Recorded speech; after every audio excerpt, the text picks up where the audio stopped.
एक टेबल बना लो, टेबल काफी बड़ी होगी। तो एक साइड में तुम लिख दो इलेक्ट्रोस्टैटिक्स,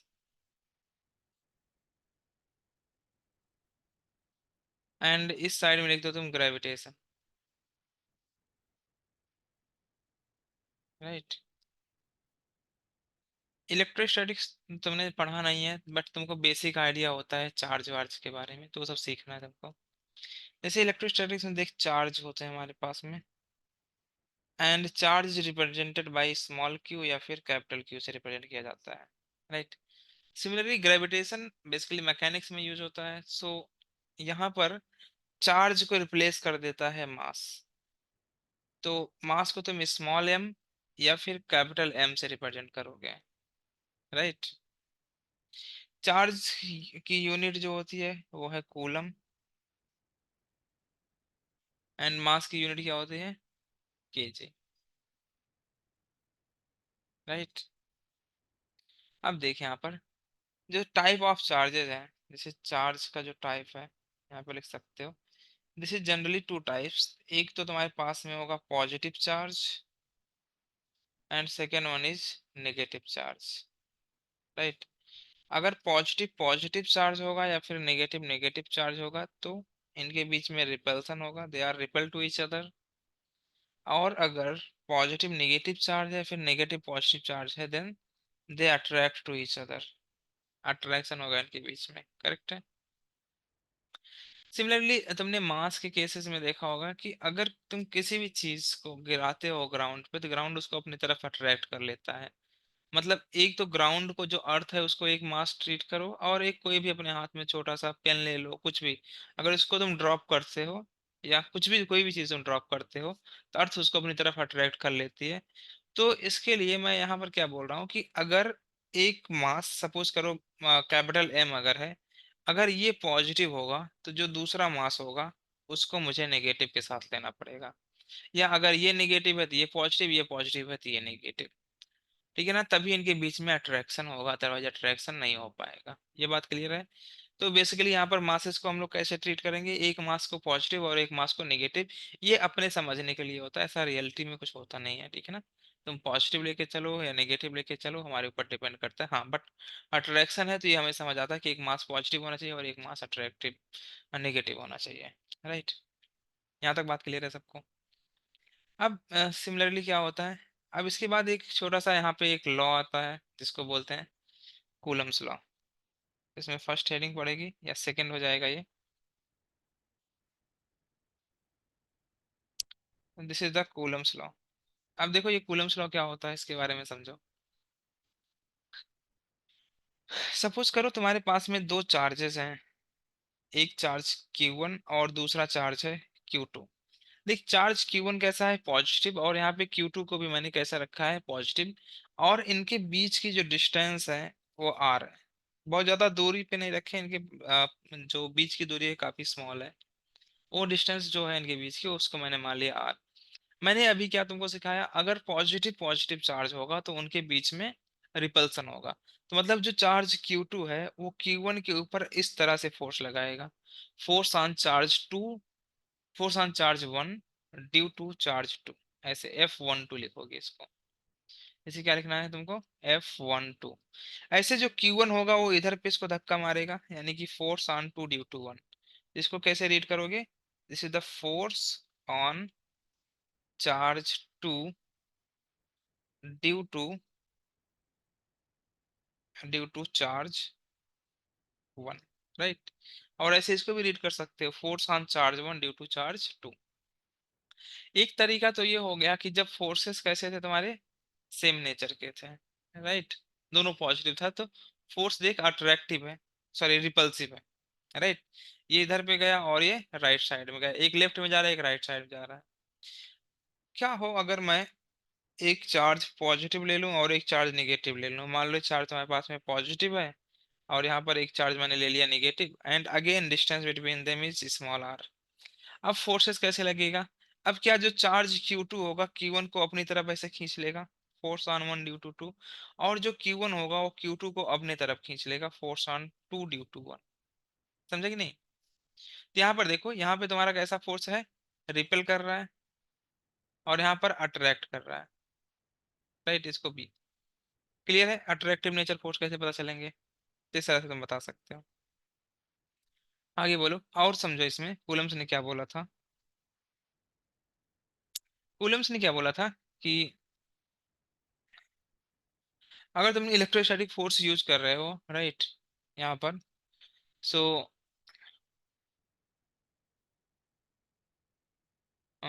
क्या बोल सकता हूँ मैं, हाँ, जो फोर्स 1 और 2 होता है इनके मैग्नीट्यूड सेम होंगे। एक चीज तो ये बोला था, अगर मैग्नीट्यूड सेम होगा, इसको मैंने मान लिया एफ। और क्या बोला था इन्होंने, अगर एफ होगा तो ये प्रोपोर्शनल होगा प्रोडक्ट ऑफ चार्जेस के, एंड इनवर्सली प्रोपोर्शनल होगा डिस्टेंस बिटवीन देम। तो यहाँ से तुम क्या लिख सकते हो, एफ इक्वल टू के Q1 Q2 by R square. अब के क्या होता है, के को बोला जाता है कूलम कांस्टेंट। के is the coulomb constant, and के की वैल्यू होती है 9 × 10⁻⁹। यूनिट क्या हो जाएगी, न्यूटन मीटर स्क्वायर पर कूलम स्क्वायर, राइट। और जो कि होता है इसको हम लोग ऐसे लिख भी लिखते हैं 1/4 pi epsilon not. Epsilon not जो होता है इसको बोलते हैं permittivity of free space.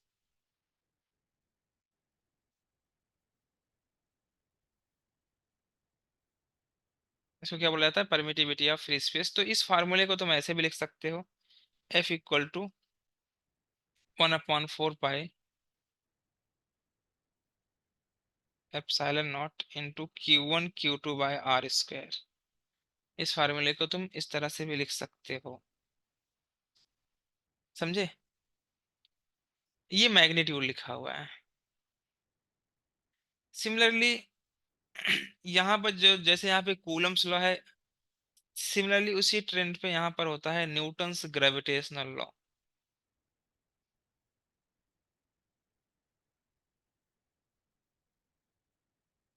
Newton's gravitational law, right. इसमें देख क्या होता है, इसमें मान लो एक मास है तुम्हारे पास में m1, और दूसरा मास है m2, एंड इनके बीच की डिस्टेंस है मान लो स्मॉल r, राइट। तो क्या होगा, जो न्यूटन ने उन्होंने क्या बोला था कि फोर्सेस कैसे होंगे, अगर m1 m2, अभी मैंने बताया तुमको, एक पॉजिटिव होगा तो एक निगेटिव होगा, ऐसे यहाँ पे प्लस या माइनस दिखाते नहीं है। तो अगर फोर्सेज यहाँ पर अभी पता है अपने को कि ये अट्रैक्टिव इन नेचर होगा, यानी कि फोर्स ऑन 1 ड्यू टू 2, और यहाँ पे फोर्स ऑन 2 ड्यू टू 1। ये चीज मुझे एक्सप्लेन करने का मतलब यही था कि तुम ये समझ पाओ कि यहाँ पे अट्रैक्टिव इन नेचर होंगे, जैसे कि इस केस में हुआ था, राइट। सो न्यूटन ने क्या बोला था कि जो फोर्स होगा 1 ड्यू टू 2 ये इक्वल होगा force on 2 due to 1 equal to F के, राइट। मान लिया मैंने ये एफ के बराबर है। सो जो फोर्स होता है दिस इज प्रोपोर्शनल होता है प्रोडक्ट ऑफ मास, जैसे यहाँ पे प्रोडक्ट ऑफ चार्ज था, एंड इनवर्सली प्रोपोर्शनल होगा आर स्क्वायर के। तो इसको लिख सकते हो तुम F equal to capital G m1 m2 by R square, right. यार जी इज द ग्रेविटेशनल या यूनिवर्सल ग्रेविटेशनल कांस्टेंट बोला जाता है, यूनिवर्सल ग्रेविटेशनल कांस्टेंट। और g is given by g की जो वैल्यू होती है दैट इज द 6.67 × 10⁻⁻11। ये भी तुम्हें लिखना पड़ेगा, एंड इसकी यूनिट हो जाएगी न्यूटन मीटर स्क्वायर पर kg स्क्वायर, राइट। एक बार इतना नोट कर लो, उसके बाद मैं इसमें आगे की कहानी बताता हूँ, आसान। सो पहला प्रॉब्लम है तुम्हारे पास में, सपोज करो there are two masses, first one is m and second mass is also m, distance between them is capital R। Find करना तुमको, फाइंड ग्रेविटेशनल फोर्स।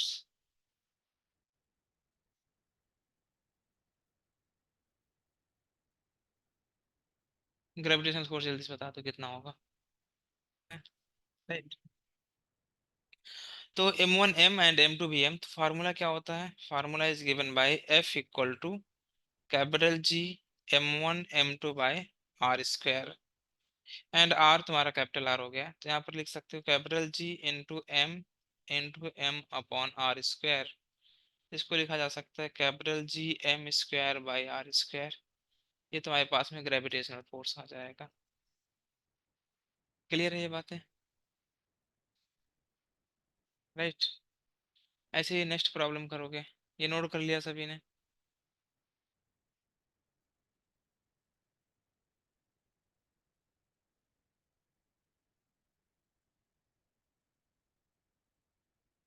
देखिए, ट्रायंगल है और इसके वर्टिसेस पे मासेस रखे हुए हैं। यहाँ पे मास है m, एंड हियर आल्सो मास है m, यहाँ पे भी मास है m, और इसका साइड तुम्हें दिया हुआ है a। ये इक्विलेटरल ट्रायंगल है, ठीक है ना? तो ये साइड भी a होगा, a भी a होगा, a भी होगा। तुमको यहाँ पर बताना है नेट फोर्स कितना होगा, ठीक है ना? इस पॉइंट पे नेट फोर्स बताना है कितना होगा। चलो मैं एक करके दिखाऊंगा तुमको, फिर तुम्हें समझेगा। आसान है, तुमसे हो जाएगा, फिर भी तुम देखो। इसको मैं पॉइंट 1 ले रहा हूँ, इसको पॉइंट 2 बोल देता हूँ, और इसको पॉइंट 3 बोल देता हूँ, ठीक है ना? तो देखिए यहाँ पर जो मास 1 होगा, ये क्या मास 3 को अपनी तरफ खींचेगा ऐसे, राइट? सो यहाँ पर क्या लिखोगे, force on 3 due to 1। Similarly जो मास 2 है, क्या मास 3 को अपनी तरफ खींचेगा? along the line joining force लगाना होता है। So force on 3 due to 2। तो ये फोर्स कितना हो जाएगा? दोनों मास इक्वल है, तभी तुमने देखा था Gm² बाई R² होता है, तो यहाँ पे डिस्टेंस a है, तो ये कितना हो जाएगा? Gm² by A²। इसको मैं F1 मान लेता हूँ, राइट? ये कितना हो जाएगा? This is equal to Gm² by A², इसको मैं F2 बोल देता हूँ। क्लियर है?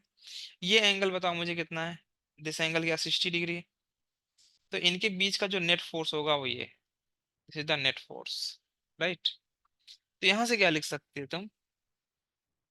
हमें वेक्टर के बारे में पता होता है, तो F net is given bye, magnitude लिख रहा मैं, this is F1² plus F2² plus 2 times F1 F2 cos theta, और इसका रूट। क्लियर है? तो जस्ट पुट द वैल्यू। सो ये बन जाएगा Gm² बाई A² का square plus Gm² by A² और फिर इसका भी square plus 2 times Gm² by A² into Gm² by A² into cos 60। cos 60 कितना होता है? 1/2, तो ये और ये कैंसिल आउट हो जाएगा, राइट? तो ये देख 1 2 3, तो यहाँ से क्या लिख सकते हो तुम? यहाँ से लिखा जा सकता है Gm² बाई A² का स्क्वायर और 3 से multiply, right? So Gm² by A² बाहर हो जाएगा, सो यहाँ से लिख सकते हो तुम Gm²बाई A² √3। ये तुम्हारे पास में नेट फोर्स आएगा, इतना न्यूटन।